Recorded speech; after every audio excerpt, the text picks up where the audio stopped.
All right, hello everybody. Welcome back again to our third stream. This time there's three of us. Third stream, there's three of us. It all makes sense, I guess. So please welcome Angelika, our community manager, and Michael, our communications manager. And I would like to introduce to you Maciek, who is our Chief Marketing Officer. And thanks for joining us. Today we've got a bit of a Q&A session. So we gathered some questions that our community asked us all over the place on socials and on Discord and here on Steam as well. And we thought, hey, might be a good idea to actually answer some of these questions. So, yeah, what do you reckon? Should we go with it? Yeah, let's go. Yeah, sure. Nice. All right. Well, I'll ask the first question, and Angelika, get ready. Sure. Nice. Actually, sorry, should have. It should be magic, but it's okay. That's fine. Go ahead. Just ask me, Michael. Shoot. Nice. Maciek, in that case, you'll do the honors. So, first question: any plans for VR mode? And this was asked by quite a lot of you people, actually. One of them including William Reed from Instagram and Telegram from Discord. Well, VR mode. Well, first of all, I wanted to say that we, of course, hear all of you VR fans, and we love VR ourselves. We got many comments about VR saying that the Invincible was practically made for it, and we cannot really argue. We there's even some people, if you search on YouTube, that managed to open up the Invincible in the VR, and it already looks quite well. We think that discovering the vast landscapes of Regis III using various atom punk tools, analog devices, it's going to be a great experience from the first person perspective in VR.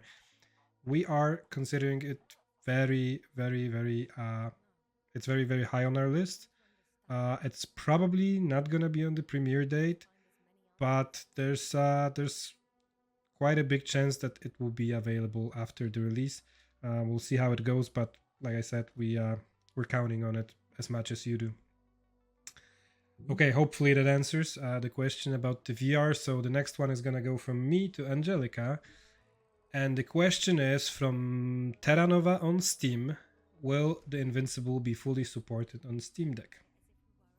All right. So I'd have to say that until the release date, we are trying to put all our efforts and all our focus into PC and console optimization. So it's the highest priority on our list. We want you to have the best possible experience of the Invincible on these devices. But further in the future, yes, we are considering giving the game full Steam Deck support, of course. So I guess we'll see how it goes. And so now I'm going to ask a question, and this question goes to Michael. The question was asked by Killer Robot 99 on YouTube. So will the game get a port to consoles? I kind of answered it already, but here we go. Yes. Well, yeah, pretty much it is coming to consoles. So it will be released simultaneously on both the latest generation. So on Xbox Series X, Series S, and it's also coming to PlayStation 5, and it's all coming on the same time as PC. So yeah, we hope that we can get as many people to play the game as they can. In that case, I've got another question, and this is a good one, Maciek. So get ready for this one. Playing the demo, I have a feeling that movement is very restricted and limited. I can't jump, I can't fall from the cliff, or can't move in some specific direction because of a small rock or an obstacle. Should I expect this also in a full version? And this is from Marcin from Facebook. Good question, Marcin. Yeah, it is a good one. Yes. Well, if it comes to jumping, we didn't create the mechanic in the Invincible for one main reason.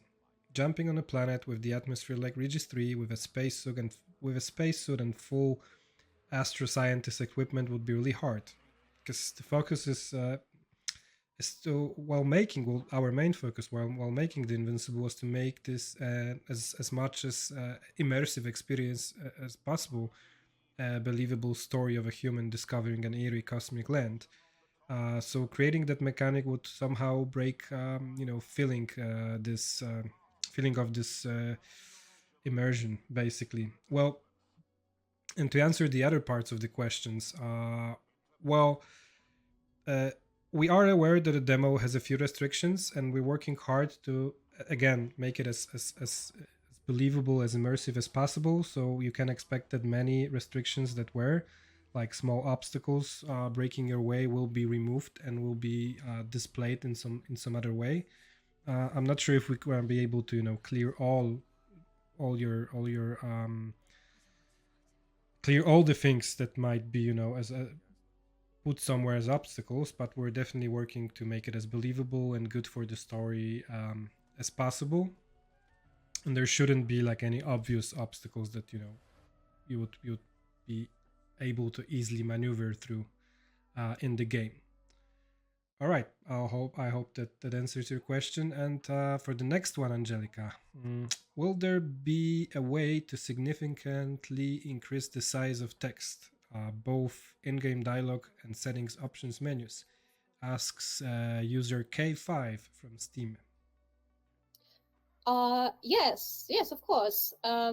We plan to create a list of possible options if it comes to text size, so you'll be able to choose the preferable text size for your comfort, for your own comfort, from very small to big, both in the interface and the dialogues. I think that I can say for everyone in the team that the game's accessibility is something very important for us, and it is one of the most important aspects in our modern gaming, so no, we are not going to overlook it. Yeah, I guess it answers it. So next question, Michał. Hi guys, it's from Harris on Steam. Hi guys, do you plan a DLC for the Invincible? And if yes, in which approximate time frame do you think to release it? A half year, a year, or more? Good question. And look, to be completely honest with you, we're not really thinking about the DLC at the moment. Like, we're just fully concentrated on the main game first. We just want to make the main game as good as it can be. I mean, to be as pristine as it can be. And once it comes out, we'll see the reaction. We'll see what you all think of our game. And if there is, a bit of, I guess, demand for, expanding more of our story, then we'll be happy to have a look into it and see what we can do. But yeah, at the moment, we just want to make sure that the base game, the main game, it's as good as it can be before we even start thinking about any additional DLCs and extensions and such. So I hope that answers the question. Okay. Hey, I'm going to switch it a little bit. Angelika, I'm going to hit you with a question. So this one's a good one. It's from Ohio Rice on Steam. And he or she, or they ask, how much replayability value is there? Do choices have substantial consequences? Good question. It is a good question. One very, very common. People ask a lot about it. And I understand the interest. So the Invincible will have multiple branching events and endings, depending entirely on the player's choices. And we're not talking only about choices in dialogues, but also in the gameplay. So it's not a linear story, and I'd say the choices are not always obvious in the result. So the replayability value might be higher for those who want to look into every corner, check everything, explore every option, and those people who want to see if different things want to help will help the scientific mission go a little bit smoother. If I may add here a little bit, that this game won't tell you like you did something, and the Invincible won't tell you like you did something and this person will remember this. No, this is much more personal experience where while you make a choice, you will see that even a small choice might end up being a life or death decision that you don't realize yet, but 2 hours later. Yes, and you probably won't realize what you did that led to something. So there is a replayability value, I'd say. Yeah. Okay. If we're switching, then Maciek, I'm going to ask you a question from Kat on Discord. Hi, are there any updates on the topic of collector's edition possibility? Well, we are still figuring this out, even though I can't say for sure if the Invincible will have a collector's edition. It is a plan that we are thoroughly considering, and it is something we are thinking about. We hope there will be, if not a collector's edition, maybe some special editions. We are planning gadgets for the game. You can even go on Displate right now and buy gadgets and art as a Displate on our part of 11-bit Studios Displate collection in the on displate.com. Basically, you can go check it out. But of course, we plan on many more cool gadgets, which I can't reveal, at least not yet. And there's a huge chance there will be part of some special collection, but there is nothing that I can say with 100% certainty as of yet. Nice. Hey, just out of curiosity, before we go any further, do you guys like or collect any gadgets from games? Yes. Nice. What's your prized possession, Maciej? Well, I do have a collector's edition. I think it was 15th anniversary of World of Warcraft. There's a big. Also, I do have a few Funko Batmans. I have a Star-Lord somewhere. Yeah, there's even this guy over here. Oh, yeah. Hello. Yeah. Nice. Awesome. Yeah. So yeah, I do have a few. I also have some posters. That's nice. I really like getting posters or something physical. Maybe not from the collector's edition that much, but from games shops. Yeah, absolutely love it. Do you have anything, Michael? Well, I like collecting physical games, so I have to admit, like, I've got quite a lot of boxes and that are stacked in and kind of sitting on some bookshelves. But I did once order The Sims 4 for my wife, and we got this little collection, which is those little green triangles that all the Sims have. Yeah, I've actually got it. You can put it on your head. Nice. So it's one of my prized possessions, actually. Nice. All right. So if we're bouncing the questions back, then I guess it's time for me to shoot one for Angelika. Okay. Question from Ramen. Who likes ramen? Ramen. I do. That's nice. So a yummy person, that is. So question from Ramen over on Steam. What will be the duration of the Invincible? So we have designed the Invincible to be a game that can be basically played throughout one weekend. We did it because we wanted basically everyone to have the chance to experience this philosophical storyline and Jasna's, the main character's emotional journey without any rush. Now, no matter if you're a hardcore, mid-core, casual gamer, we wanted you to have the time to play the Invincible, and as I said, not everyone has it has a lot of time. Not everyone is a hardcore gamer, so I guess the weekend should be okay for you to play one side of the storyline, so from the beginning to the end, and of course another weekend or another evening you can replay it and try different choices. So yeah, I think it sums it up. Okay, Michał, there is an important question these days. Is there going to be an ultra-wide support? And this question was asked by John Connor on Steam, but also you have to watch out with this one, Michael. John Connor, yeah, and about technology. It might be. I know. It is actually one of my favorite movies ever, Terminator 2. I love it. So yes, future leader of the humanity, John Connor. Yes, there will be ultra-wide support.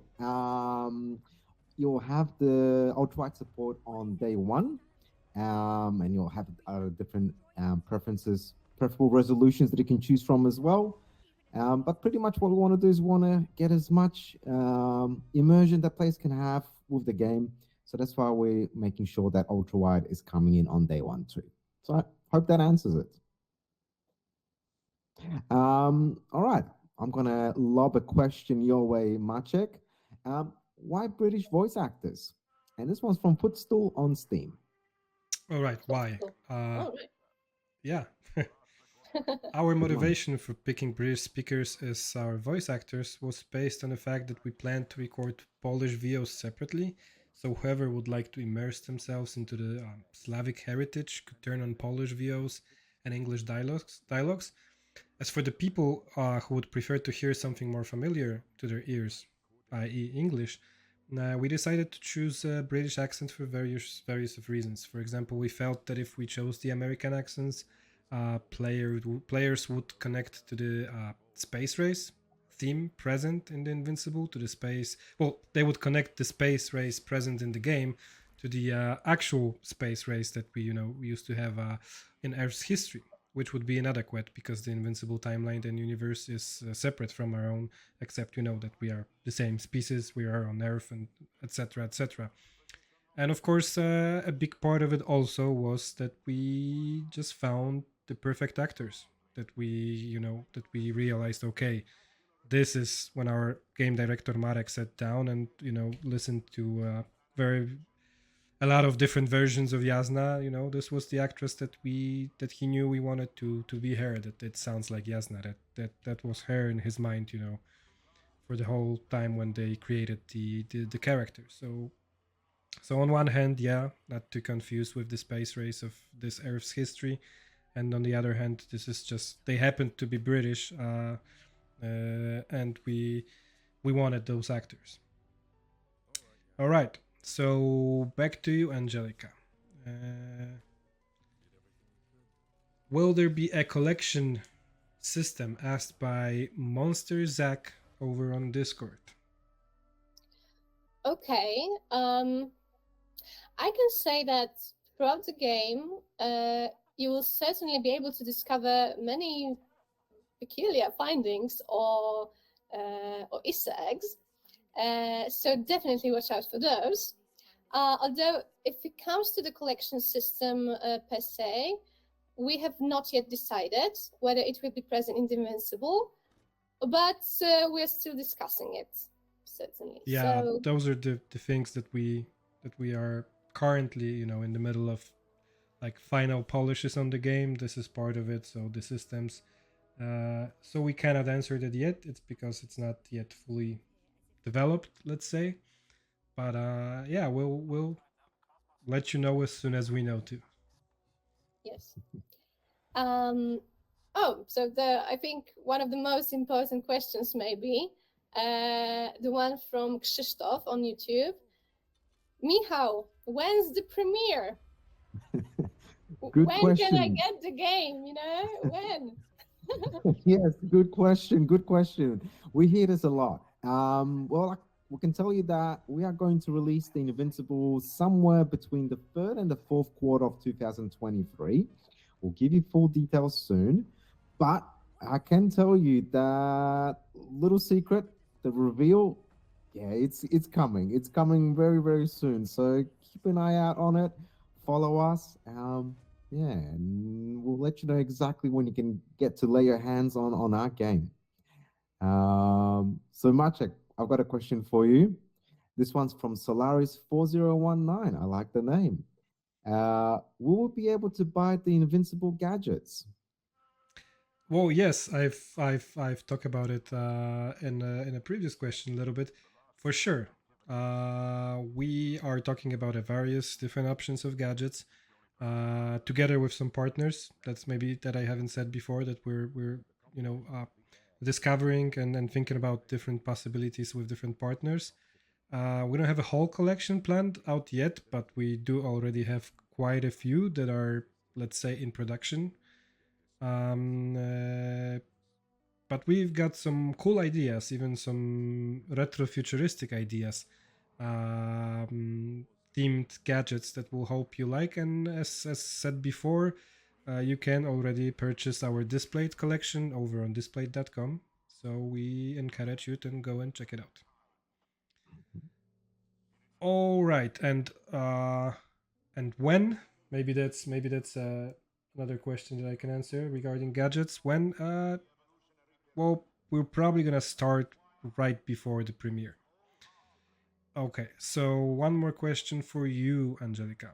Will you release the music? It's so good. And from the user for comment purposes from YouTube. Yeah, I agree. It is good. Maybe it's Mhm. indulgence, but yes, I agree. Yeah, we sure will. I think I speak for the whole team when I say that we are all very proud of all the hard work Bruno Lubas, our audio composer, puts into the creation of the Invincible soundtrack, but also Łukasz Kindel, who's a sound designer. Uh, their work makes it really worth to listen to the soundtrack. It really outlines the atmosphere of the eerie planet Regis III and our philosophical narrative.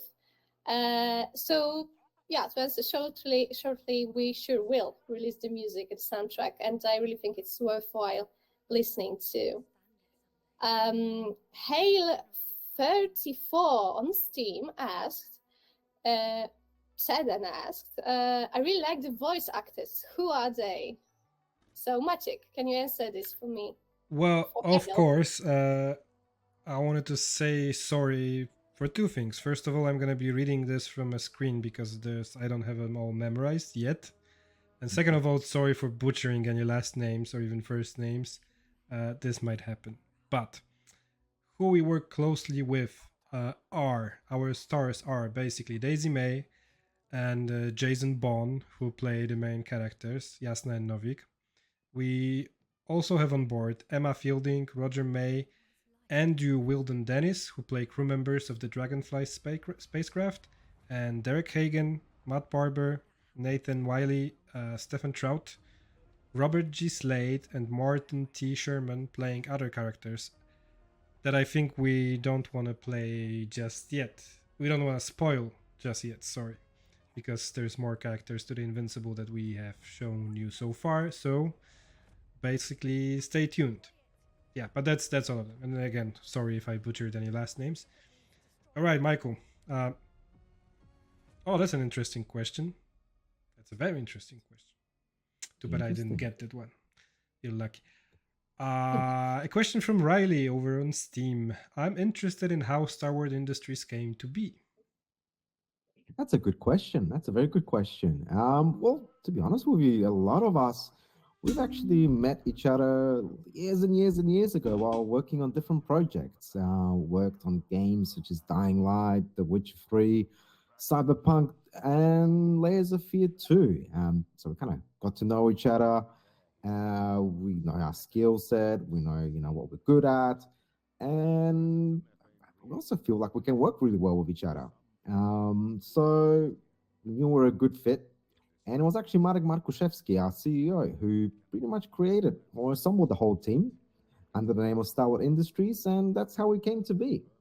And we also had the same vision and the same passion when it comes to what sort of, projects we want to make.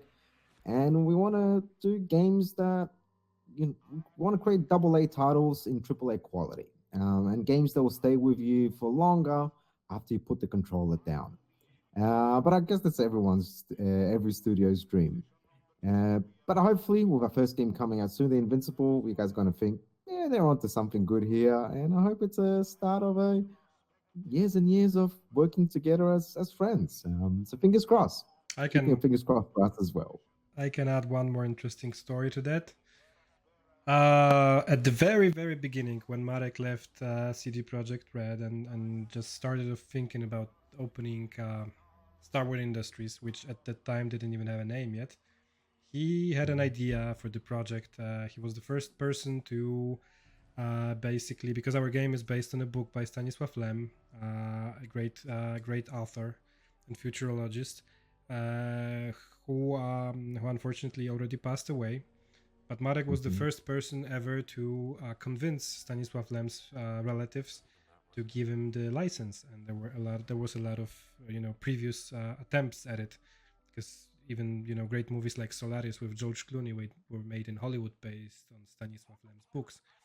But the story I wanted to tell you, when Marek was first looking for the first round of financing for the whole venture, he came across this investor.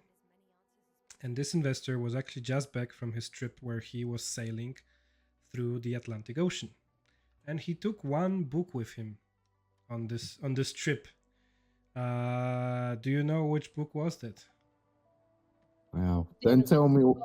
Yeah, Must don't be. tell me it was the Invincible. It was The Invincible, yes, by Stanisław Lem. So when Marek asked him and told him about the project, he basically picked his backpack up, took out the book, and said, "Hey, do you mean this one?" So it was Wow. it was like destiny, I guess, and the gentleman agreed. And that was the beginning of this history. We're here 5 years later, recording Wow. this Q&A. Yeah, so that's No, that's a big Wow. quite story. something. Yeah. It's a very movie-like scene. I really, really like that. Yeah. Yeah. Nice. Well, all right. I've got another question here, and I'll shoot it at your way, Angelika. Sure. This one's Phantomic 222. How did you decide what your first project would be, and why was it the Invincible? Okay, so the part of the story, the important part of the story was told just now by Maciek. But I'm going to say that our team has looked for a cultural reference that would completely change the way people look at the world. And we talked about valuable stories that completely changed the way we looked at the world. And we thought of the Invincible really soon because of its provoking and insightful narrative. Some of us, well, maybe not me, but some of us grew up reading Stanisław Lem's pioneering works, in which he just, I'd say, drilled into the subconscious parts of the human species, and he forced his characters to face the unknown, to make them face their own limitations and fears and some deep-rooted problems of mankind generally. And so, yes, we decided to talk to Lem's son, Tomasz, to see if we can work something out. And as Maciek said, Marek was the first one to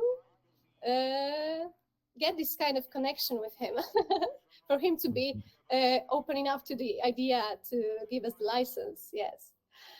Okay. So, Michał, a question from Halo on YouTube. What engine is the Invincible running on? Good question. Good question, Halo. So the Invincible is running on Unreal Engine 4. Now, for a while, in the beginning, we're thinking of using Unreal Engine 5. But when we started up development, EOE 5 was still kind of new kid on the block, you might say. So we didn't really want to risk it too much. So we decided to stick with Unreal Engine 4.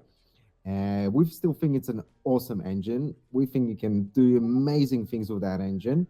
I think it's fantastic, looks beautiful, and it's stable. So we said, let's go with Unreal Engine 4, and we feel it kind of paid off.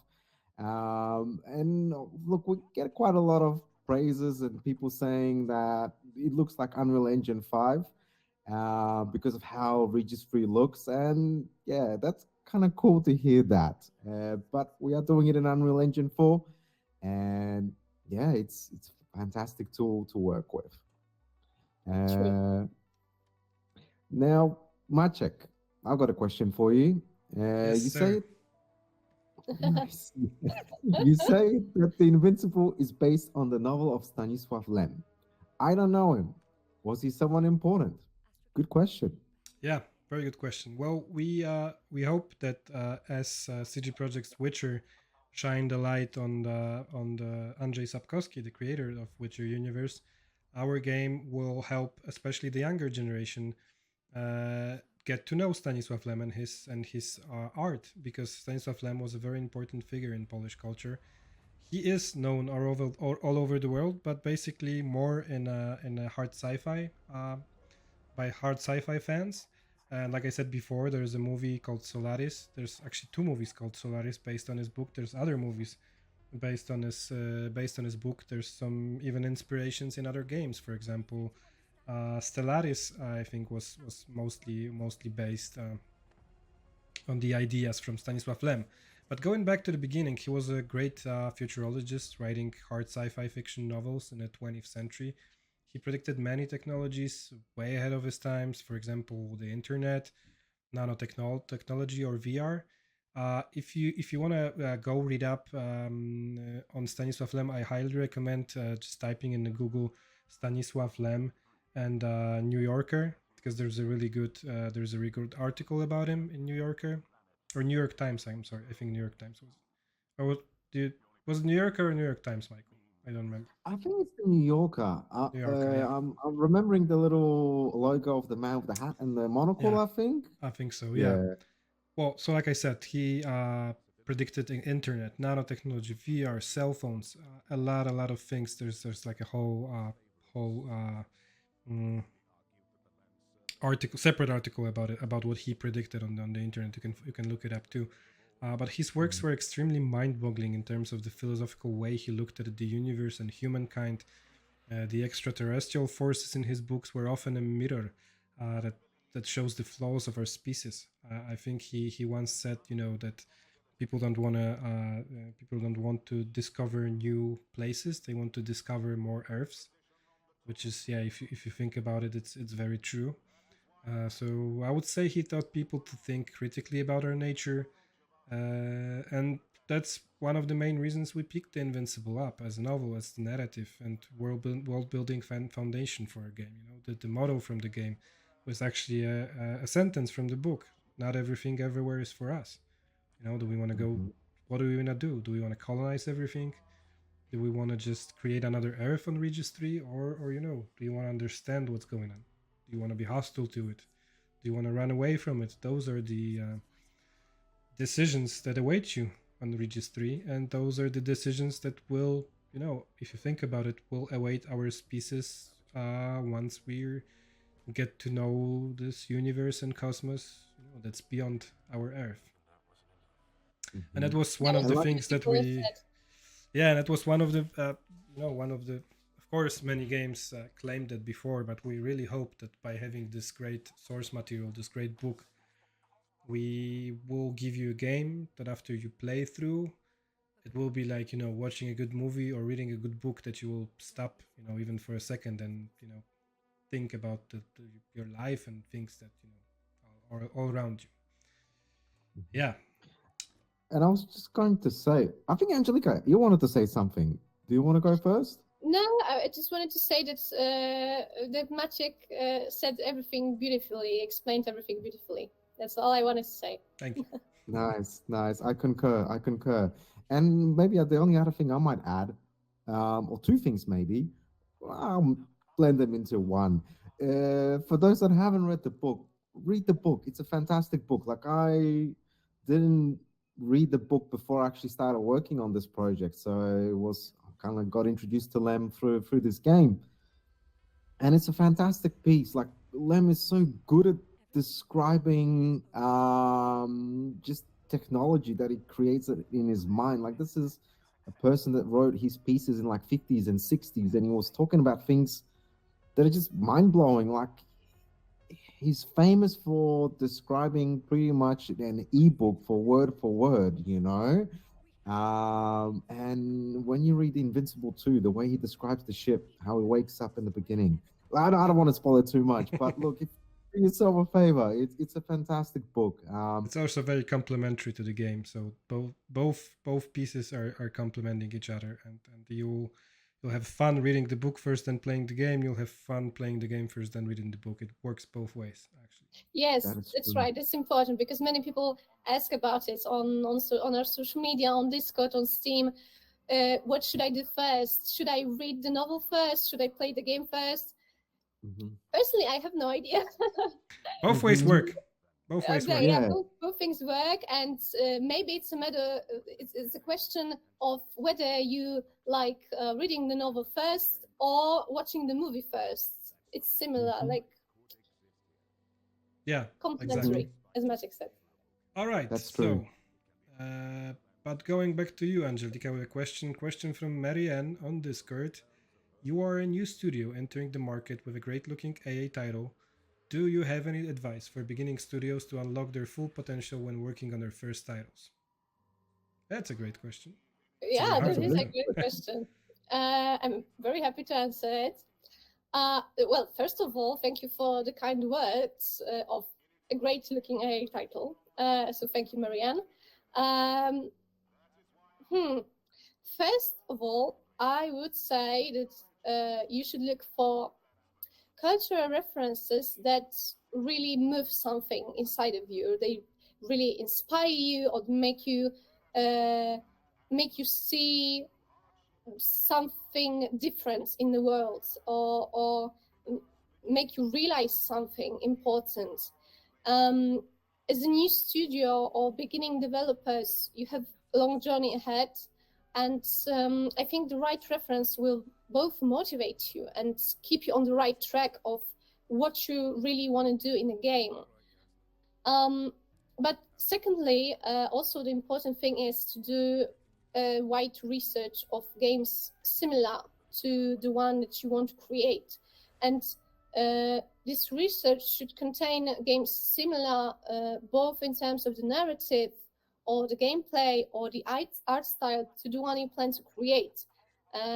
All of these things are important to let you know how you can differentiate yourself uh, from other games, from other studios, but also what tricks are cool to use. And I think there is a lot to learn from other studios' successes and mistakes also.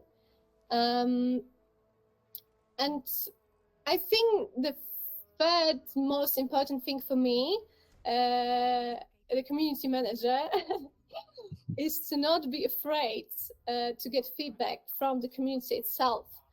Make external tests, create demos, or maybe go for early access if you think it's okay with the type of your game.